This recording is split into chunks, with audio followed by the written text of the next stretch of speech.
হাসিনাকে ভারতীয় আগ্রাসন দেশপ্রেমিক ছাত্র জনতাকে স্তব্ধ করে দেওয়া যাবে না। আমরা বিগত লক্ষ্য করেছি হত্যাগুলো হচ্ছে একটা বিচার আমরা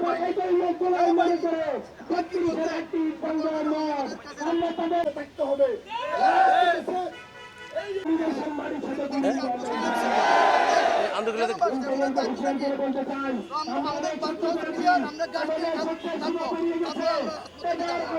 আন্দোলন চলাকালে যা বক্তব্য দিয়েছে তাদের সাথে ঐক্যবদ্ধ হয়ে আগামী দিনে তার যে আগ্রাসনের বিরুদ্ধে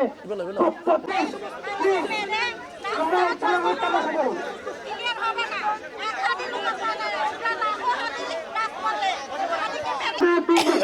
আপনারা একটু বেশি গরম করতে ধারণ করেন।